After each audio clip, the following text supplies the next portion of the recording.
আইনের যে মূর্তি আমরা দেখতে পাই তা হলো দাঁড়িপাল্লা হাতে এক দেবী মূর্তি, যার দু চোখে কাপড় বাঁধা।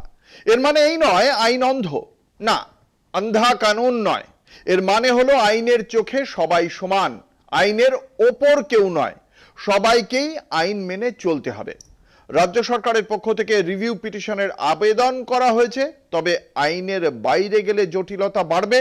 তাই সুপ্রিম কোর্টের নির্দেশ মেনে 30শে মে চাকরি পরীক্ষার নয়া বিজ্ঞপ্তি, গ্রুপ সি গ্রুপ ডির আলাদা বিজ্ঞপ্তি জারি হবে, নবান্ন থেকে জানালেন মুখ্যমন্ত্রী মমতা বন্দ্যোপাধ্যায়। একই সঙ্গে পরীক্ষায় বসতে চাকরিহারা শিক্ষকদের অনুরোধও জানান তিনি।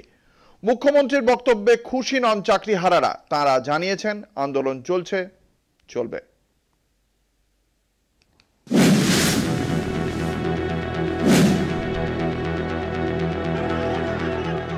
বিক্ষোভ অবস্থান আন্দোলন চলছে। যোগ্য অযোগ্য তালিকা প্রকাশ ছাড়াও চাকরিহারাদের দাবি, পরীক্ষা না দিয়ে চাকরিতে যোগ্য শিক্ষক শিক্ষিকা এবং শিক্ষাকর্মীদের বহাল রাখুক সরকার। মঙ্গলবার মুখ্যমন্ত্রী চাকরিহারাদের স্পষ্ট জানান, সুপ্রিম নির্দেশ মেনেই চলতে হবে রাজ্যকে। তাই একদিকে যেমন রিভিউ পিটিশন নিয়ে আইনি লড়াই জারি রয়েছে, তেমনি 31শে মের মধ্যে পরীক্ষার বিজ্ঞপ্তিও জারি করবে এসএসসি। যদি কখনো বলে দেয় যে তোমাদের তো অর্ডার দিয়েছিলাম, তোমরা সেটা মানোনি, সুতরাং সবটাই বাতিল। যদি রিভিউয়ে বলে আপনাদের পরীক্ষা দিতে হবে না, আপনাদেরটা অ্যাকসেপ্টেড করা হলো, লিস্ট বাতিল করা হলো না, তাহলে আমরা নিশ্চয়ই সুপ্রিম কোর্টের কথা শুনবো। আপনারা প্লিজ অপশান 2টাকেও কাজে লাগান, অপশান 1টাকেও কাজে লাগান।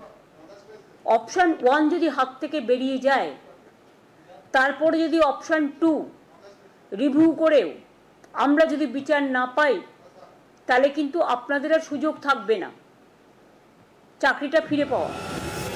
এদিন ফের যোগ্য শিক্ষকদের স্কুলে ফিরে যেতে বলেন মুখ্যমন্ত্রী।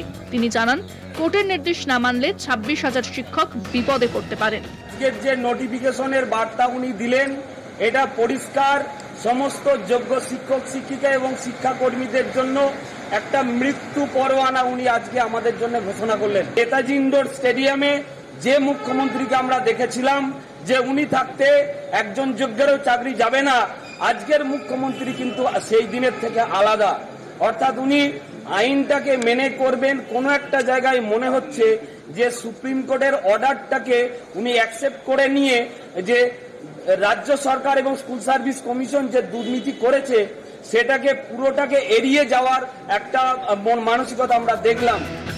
গ্রুপ সি ও ডি এর জন্য আলাদা ভাবনা রয়েছে বলে জানান মুখ্যমন্ত্রী।